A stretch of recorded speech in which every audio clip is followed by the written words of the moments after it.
At the end of the 1960s, Montreal Locomotive Works proudly announced their new M line of locomotives. These were an evolution of the Alco's Century Series, Alco having gone out of the business in 1969. By 1969, MLW was ready with their new M line, and the M stood for modular. It stood for Montreal, of course.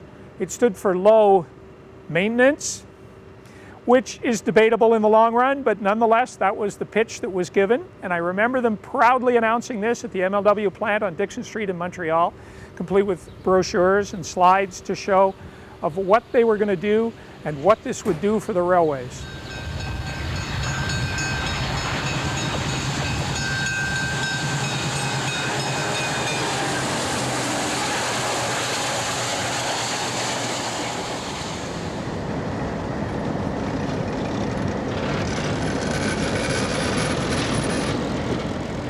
On a 636, you had 4 panels of radiators up here in the top.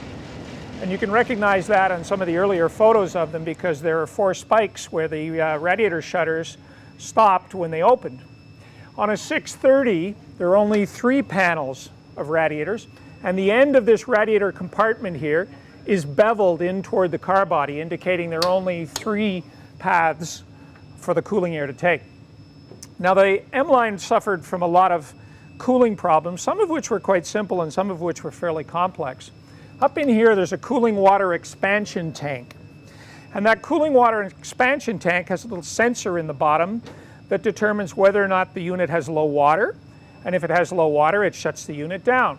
Well, what would happen when these were new was as they went into a curve, the water would slosh to one side of the tank, and when it sloshed over to one side of the tank, the sensor would uncover and immediately trip the low water and shut the locomotive down.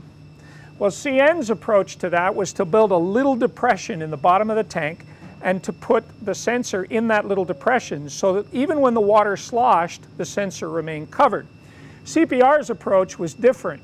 CPR decided to greatly enlarge the size of the cooling water expansion tank and have so much water up there, in fact about 6 times what would normally have been in the tank as delivered, so that that water would always be present and always keep the sensor covered. So on a CPR 4700, their M636s, up here you see a huge bulge in the roof where they enlarged that water tank. It's less obvious on some of the M630s, which had a square box up here housing that tank. You can't actually see the enlargement that they made.